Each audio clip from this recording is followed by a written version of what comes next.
যে বিদ্যতে হৃদ্গ্রন্থিশ্চ ছিন্নন্তে সর্বসংশয়া ক্ষীয়ন্তে চাস্য কর্মাণি यस्मिन् दृष्टे परावरे। कखन आमादेर हृदय ग्रंथि बिद्ध होबे? यं लब्धा चापरं लाभं मन्नते नाधिकं ततः। श्रीमद् भगवद गीतार এই শ্লোকের অর্থ অনুযায়ী যখন আমরা এমন কিছুর সন্ধান পাবো যার কাছে আমাদের অন্য সমস্ত লাভ তুচ্ছ বলে মনে হবে, তখন কি সেই রাজার রাজা পরমাত্মা পরমেশ্বর ভগবান, তাকে না পেলে তার নামকে আঁকড়ে ধরুন। কৃষ্ণের নাম নিয়েই কৃষ্ণের সংসার করুন। কৃষ্ণেরই সংসার করো ছাড়ি অনাচার, জীবে দয়া কৃষ্ণ প্রেম সর্বধর্ম সার। জীবে দয়া নয়, জীবে দয়া। জীবে দয়া নামক মানব ধর্ম করো, তার সাথে সাথে সেই সর্বশক্তিমান পরমেশ্বর ভগবানকে জানো, তাকে চেনো, তাকে আপন করো, তবেই হবে মুক্তি। শ্রীমদ্ ভাগবতের একাদশ স্কন্ধের নবম অধ্যায়ের 29তম শ্লোকে বলা হয়েছে, লব্ধা সুদুর্লভমিদং বহুসম্ভবান্তে মানুষং অর্থদম নিত্যং পিহধির ত্রীণং যতেতন পতদৌন মৃত্যুয়াবন নিঃশ্রেয়সায় বিষয় খলু সর্বতস্য। দুর্লভো মানুষো দেহ দেহিনাং স্কনভঙ্গ তত্রাপি দুর্লভং মন্যে বৈকুণ্ঠ প্রিয় দর্শন। মানুষের দেহ ক্ষণভঙ্গ কিরকম? আচ্ছা, আপনারা তো মোবাইল ব্যবহার করেন, মোবাইলে পয়সা ভরেন, পয়সা ভরার পরে সিনেমা চলছে, গান চলছে, নেট চলছে, হঠাৎ আপনার কাছে একটা মেসেজ এলো যে এত জিবি শেষ, গান বন্ধ হয়ে গেল, সিনেমা বন্ধ হয়ে গেল। হয় না? ঠিক সেরকম আমরা দেখবেন আমাদের জীবনে খুব বিত্তশালী লোক, প্রভাবশালী লোক, হঠাৎ খবর পেলেন কোথাও একটা গাড়ি অ্যাক্সিডেন্ট হয়েছে, তার জীবন শেষ। অথবা তার কিছু হয়নি, তার খুব নিকটজনের এমন কিছু হয়েছে যে তারও সব শেষ। কি হয়েছে? ঠিক যেমন আপনার পয়সা ভরা ছিল, আপনি খেয়াল করেননি, খরচা করে ফেলেছেন, আপনার জিবি শেষ হয়ে গেছে মোবাইলে, তাই সিনেমা শেষ হয়ে গেল। ঠিক সেই রকম আপনি আগের জন্মে আপনার জীবনে যা জিবি ভরে রেখেছিলেন, যদি আপনার 14 বছর বয়সে জিবি ফুরিয়ে যায়, 14তেই শেষ হয়ে যাবে আপনার সিনেমা। যদি 41 বছর বয়সে জিবি ফুরায়, তাহলে 41এই শেষ হবে আপনার সিনেমা। আর কারোর 80 বছর বয়স পর্যন্ত জিবি আছে, কিন্তু তখনও আপনি পরের জন্মে যাতে আরো ভালো বেশি করে জিবি পান তার ব্যবস্থা করছেন না। আমরা কেউ কালকে জয় করতে পারি না, আমাদের জীবন খুব ক্ষণভঙ্গুর। কালকে কি হবে আমরা কেউ জানি না, আর গর্ব করে বলতে পারি না, নিশ্চিত করে বলতে পারি না যে কালকে এটাই হবে। একটা গল্প না বললেই নয়, একবার কুরুক্ষেত্র যুদ্ধের পরে রাজা যুধিষ্ঠির রাজপ্রাসাদে বসে গুরুত্বপূর্ণ কিছু কাজ করছেন, এমন সময় একজন ব্রাহ্মণ, দরিদ্র ব্রাহ্মণ এসে হাজির। ব্রাহ্মণ এসে বললেন, মহারাজ মহারাজ, আমার কন্যার বিবাহ, আমাকে কিছু অর্থ সাহায্য করুন। যুধিষ্ঠির শুনে বললেন, কন্যার বিবাহ কবে? নেই, আগামী একটা তিথিতে, মাসখানেক পরে। তখন যুধিষ্ঠির রাজা বললেন যে, ব্রাহ্মণ ঠাকুর, আপনি কাল আসুন। পাশে বসেছিলেন তার ভাই ভীম। ভীম খুব সচেতন মানুষ। ভীম বললেন, যুধিষ্ঠির দাদা রে, কি হলো? কাল আসুন বললো কেন? ব্রাহ্মণ এসছে, 2 টাকা দিলেই হতো। কাল আসুন বলার তো কোনো দরকারই ছিল না, বললো কেন? তখন ভীম করলেন কি, মন্ত্রীকে বললেন, রাজ্যে উৎসব করো।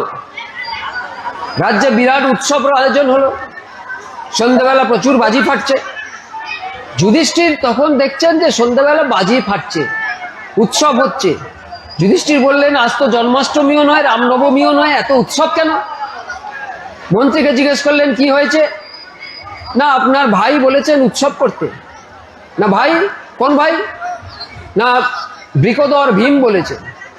ভীমকে ডেকে পাঠানো হলো। যুধিষ্ঠির বলছেন, হ্যাঁ রে, আজকে কিসের উৎসব? না দাদা, তুমি জানো না? না না না তুমি যে কালকে জয় করে ফেলেছো, না কালকে জয় করেছি, না তুমি যে বললে ব্রাহ্মণকে আজকে আমি উপহার দিতে অর্থ দিতে পারবো না, কাল এসো, তাহলে তুমি নিশ্চিত যে তুমি কাল থাকছো, তুমি কালকে জয় করে ফেলেছো, তাই আমি উৎসব করছি, কারণ কালকে তো মানুষ জয় করতে পারে না। তখন যুধিষ্ঠির ভীমের মাথায় চাঁটি মেরে বললেন যে পেটটা মোটা হলেও মাথা তো তোর মোটা নয়, তুই আমার ভুলটা ঠিক ধরেছিস। যুধিষ্ঠির তাড়াতাড়ি সেই সন্ধেবেলায় লোক পাঠিয়ে ব্রাহ্মণকে ডেকে আনলেন, ব্রাহ্মণকে ডেকে এনে সোনা দানা ধনরত্ন দিলেন। কেন না কাল কে থাকবে কেউ জানে না, তাই কাল নিশ্চিত নয়, কালকে জয় করা যায় না। আপনারা দেখবেন একবার হয়েছে কি, একটা চোর একটা শহরে চুরি করে অন্য একটা শহরে গিয়ে লুকিয়েছে। এই শহরে সে চুরি করেছে, এই শহরে সে চোর, অন্য শহরে লুকিয়েছে, লুকিয়ে এসে দিব্যি আছে। হঠাৎ একদিন দেখলো যে একটা পুলিশ তাকে খুব দেখছে। তার কি মনে হলো, সে ভয় পেয়ে গেল, সে ভয় পেয়ে লুকোতে শুরু করলো। পুলিশটা দেখলো কি ব্যাপার, ওই লোকটা আমাকে দেখে এভাবে লুকিয়ে পড়ছে কেন। পুলিশের কৌতূহল হলো, পুলিশ তার পেছনে পেছনে গেল। পুলিশ পেছনে পেছনে যায়, সেও লুকিয়ে লুকিয়ে পড়ে। পুলিশ পেছনে পেছনে যায়, সেও লুকিয়ে লুকিয়ে পড়ে। এক সময় পুলিশ তখন বুঝলো কিছু একটা ব্যাপার আছে, দৌড়তে শুরু করলো। আর পুলিশকে দৌড়তে দেখে সেই লোকটিও দৌড়ে পালাতে শুরু করলো। এই রকম অবস্থায় দৌড়তে দৌড়তে দৌড়তে এক সময় তার দম শেষ, সে ধরা দিল। যখন সে ধরা পড়ে গেল তখন পুলিশ তাকে জিজ্ঞেস করলো, তুমি পালাচ্ছ কেন? তখন চোর বলল, তুমি আমাকে তাড়া করছো কেন, আমি কি করেছি? কারণ চোরের মনে হলো আমি তো চুরি করেছি সেই পাড়ায়, সেই শহরে, এ শহরের পুলিশ আমাকে তাড়া করবে কেন, আমাকে তো চেনে না। তখন পুলিশ বলল যে তুমি কি করেছো সেটা তুমি জানো, তুমি আমাকে দেখে পালাচ্ছ কেন? তখন চোর বুঝলো যে আমি চুরি সেই শহরে করেছি, এ শহরে করিনি, কিন্তু আমার মনে চোর আছে, আর মনে যেহেতু চোর আছে আমি পুলিশ দেখলেই পালাই। ঠিক আমরাও তাই করি, আমরা জীবনে পুলিশ দেখলেই পালাই। পুলিশকে মৃত্যু, দেখবেন যবে থেকে মৃত্যুর জ্ঞান হয় আমরা তবে থেকে মৃত্যুকে ভয় পাই। যবে থেকে পাড়ার দু একটা মৃত্যুর সঙ্গে আমরা যুক্ত হই আমাদের মৃত্যু ভয় শুরু হয়। তারপর যখন একটু বয়স বাড়ে, ডাক্তার বলল সুগার, ব্লাড প্রেশার, কোলেস্টেরল, আমরা মৃত্যু ভয়ে দৌড়াদৌড়ি শুরু করি সকালবেলা রাস্তায়, তেল মশলা খাওয়ার বন্ধ করে দিই, এখানে টেস্ট ওখানে টেস্ট, ভেলোর ব্যাঙ্গালোর দৌড়াই। কেন? বাঁচবো বলে, মৃত্যু থেকে পালাবার চেষ্টা। এই যে আমরা মৃত্যু থেকে পালাবার চেষ্টা করি, এই মৃত্যু পুলিশ তো আমাদের ধরবেই। ওই যে বললাম 14 বছরেও ধরতে পারে, 40 বছরেও ধরতে পারে, 80 বছরেও ধরতে পারে, 90 বছরেও ধরবেই। এ পুলিশ থেকে পালাবার কোনো উপায় আছে?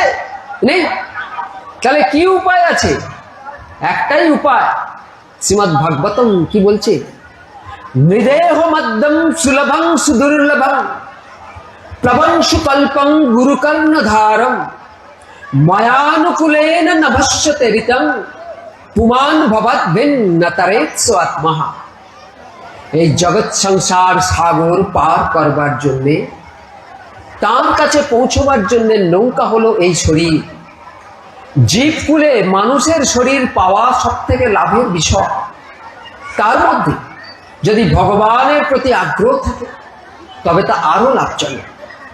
মানুষ হয়ে মানুষের শরীর পেয়েও যিনি এ সুযোগ হাতছাড়া করবেন তিনি আত্মঘাতী ছাড়া আর কিছুই নয়। তার এ মানুষ জন্ম সম্পূর্ণ বৃথা। তাই ধর্মের পথে ভগবানকে চিনে ভগবানের সঙ্গে আমাদের যুক্ত হতেই হবে। ভগবানের সঙ্গে যুক্ত হওয়ার উপায় কি? সনাতন ধর্মের পথে চলা। এ পথে আমাদের কি করণীয়? কর্মযোগ, জ্ঞানযোগ, ভক্তিযোগ। জীবে দয়া নামক মানব ধর্ম করো, তার সাথে সাথে পরমেশ্বর ভগবানকে ডাকা। ভগবানকে সন্তুষ্ট করবার কর্ম কি কর্ম? আমরা কিভাবে জানবো, কিভাবে করব? ধরুন আপনি নতুন বউ হয়ে এসছেন, শাশুড়ি মাকে সন্তুষ্ট করবেন, স্বামীকে সন্তুষ্ট করবেন, শ্বশুর মশাইকে সন্তুষ্ট করবেন, বাড়ির দেওর ননদদের সন্তুষ্ট করবেন। কিভাবে করবেন? আপনার রূপ দেখিয়ে তো সন্তুষ্ট সবাই হবে না। কি করতে হবে? তাদের কাজে একটু একটু করে সাহায্য করতে। ননদিনী পড়াশোনা করে, ননদিনীর প্রজেক্ট লেখায় একটু সাহায্য করে দিন, ননদিনী কিন্তু খুব খুশি হবে। শ্বশুর মশাই সকালে চাটা পছন্দ করেন, তার স্ত্রী একটু শাশুড়ি দিতে দেরি করে, আপনি খেয়াল করে শ্বশুর মশাইয়ের চাটা সময় মতো পৌঁছে দিন। বাজারে যাওয়ার সময় ব্যাগটা ধরিয়ে দিন। শাশুড়ি মা দুপুরবেলা কাছাকাছি হয়েছে, জিনিসপত্র সব ঘাঁটাঘাঁটি হয়ে আছে, আপনি বিছানার ধারে গিয়ে শাশুড়ি মাকে সাহায্য করুন, জিনিসপত্র একটু পাঠ করে দিন। কাজের সঙ্গে যুক্ত হন, দেখবেন বাড়ির সবাই সন্তুষ্ট করবে। আপনারা সেই রবি ঘোষের গল্প হলেও সত্যি সিনেমাটা দেখেছেন না? সবার কাজ করে দিলে সবাই খুব সন্তুষ্ট। ভগবানও তাই।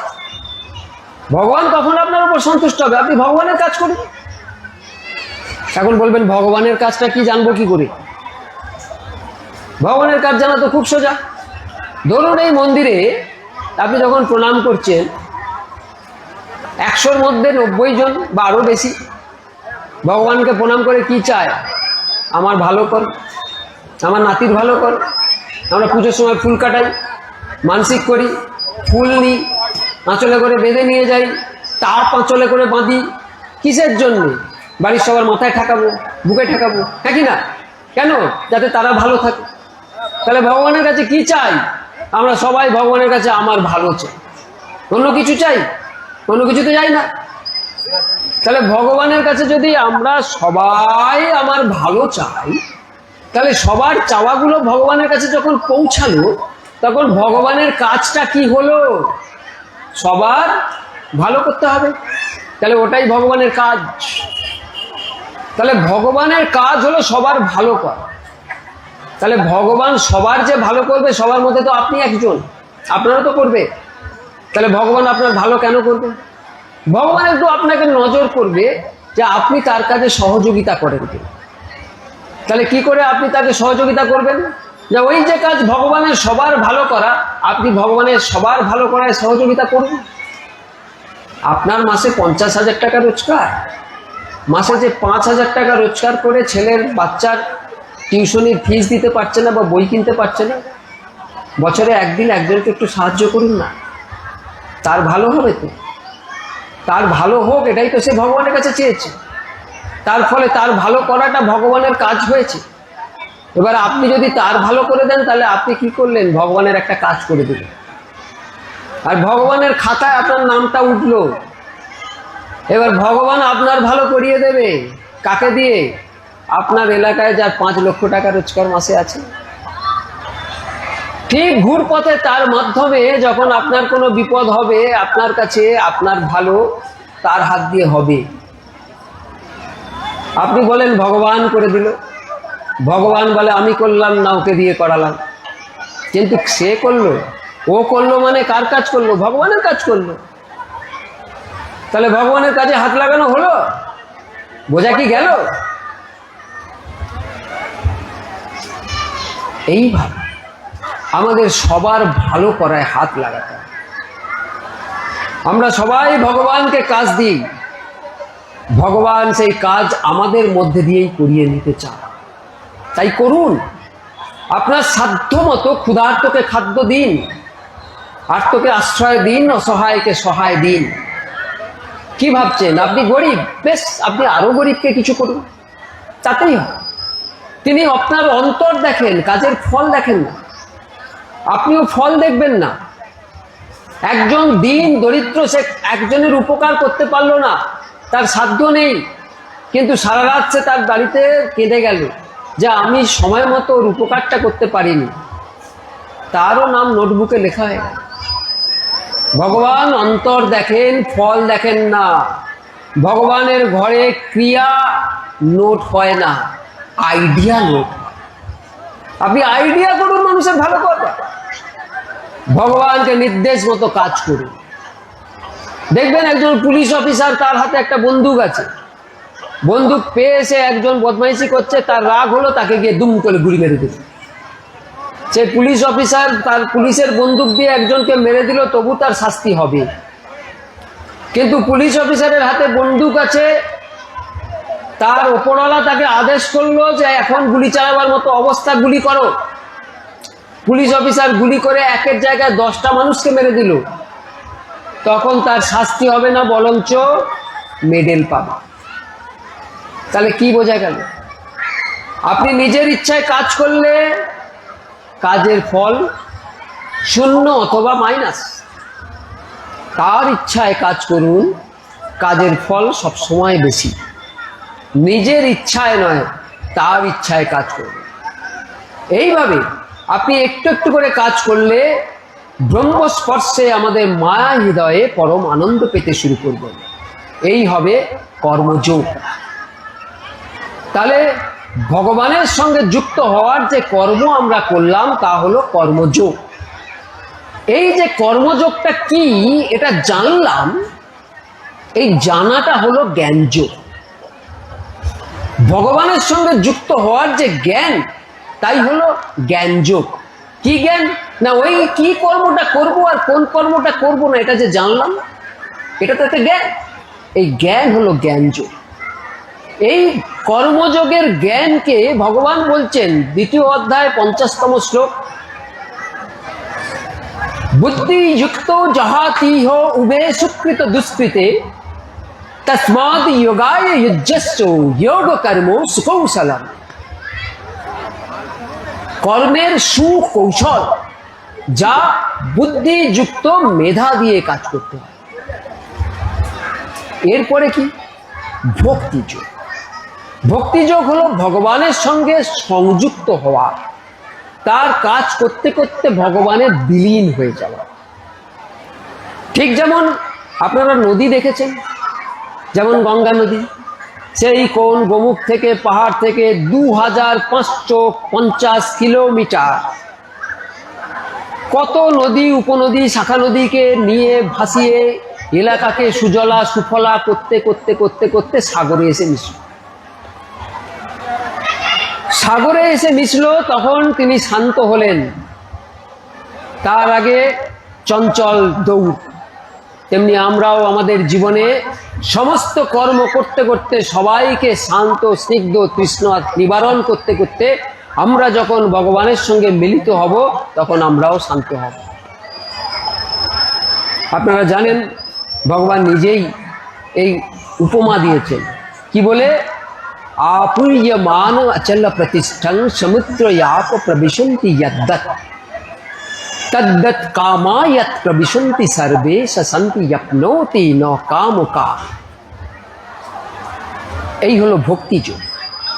ভক্তিযোগের পরিপূর্ণতায় কেমন হবে অবস্থা? না থাকবে কোনো চাওয়া, না থাকবে চাইবার কোনো কারণ, না থাকবে কোনো চিন্তা, না থাকবে চিন্তার কোনো কারণ। পরম আনন্দে মগ্নতাই তার বৈশিষ্ট্য।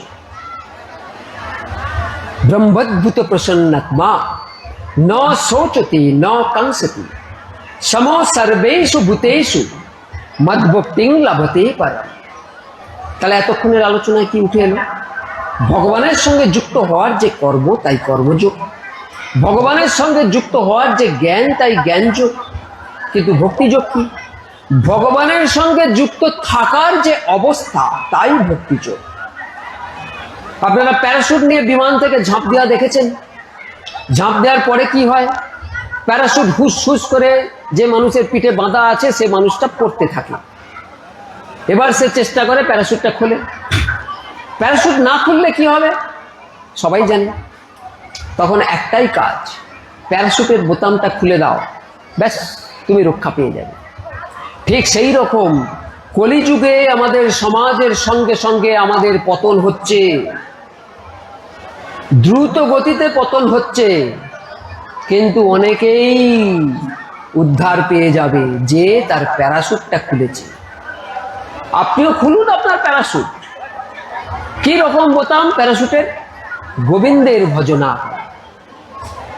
কোনো বুদ্ধি না খাটিয়ে কেবল গোবিন্দের ভজনা।